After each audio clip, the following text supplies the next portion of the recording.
आणि आत्ताच एक महत्त्वाची बातमी हाती येते ती म्हणजे सध्या सामूहिक रजेवर गेलेल्या डॉक्टरांना कोर्टाने खडसावलेलं आहे। मारहाणीची भीती वाटत असेल तर निवासी डॉक्टर ही नोकरी सोडावी असे यावेळी म्हणण्यात आलेलं आहे। अमेय राणे आपल्याबरोबर आहे। अमेय, काय म्हणतंय न्यायालय? प्राजक्ता, न्यायालयाने तीव्र शब्दात निवासी डॉक्टरांच्या सामूहिक रजेबद्दल नाराजी व्यक्त केलेली आहे।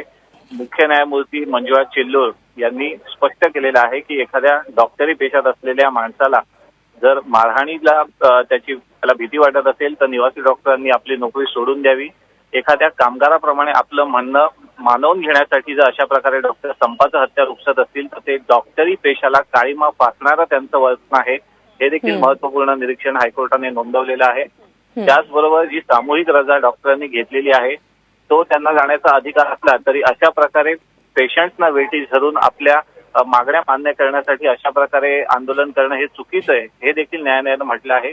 मार्चची या संदर्भातली भूमिका प्रतिज्ञापत्रावर स्पष्ट करण्याचे त्यांना आदेश दिलेले आहेत। त्यामुळे ही सुनावणी उद्यापर्यंत तहकूब करण्यात आली आहे। मात्र या दरम्यान याचिकाकर्त्यांनी जी आपली बाजू मांडली की हायकोर्टात याआधी हायकोर्टाने डॉक्टरांच्या संघटनेनं मर्डनं लिखित आश्वासन दिलं होतं की यापुढे त्यांच्याकडनं अशा प्रकारचं कुठलंही वर्तन होणार नाही।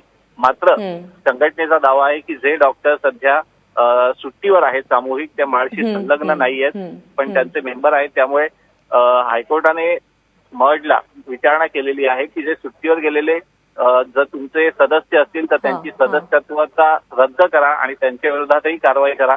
त्यामुळे आता उद्या नेमकी याच्या सुनावणीत काय काय नवीन माहिती समोर येते हे पाहावं लागेल। मात्र आजच्या सुनावणीत डॉक्टरांच्या सामूहिक रजेवर हायकोर्टाने तीव्र ताशेरे ओढलेले आहेत। धन्यवाद या सगळ्या माहितीबद्दल।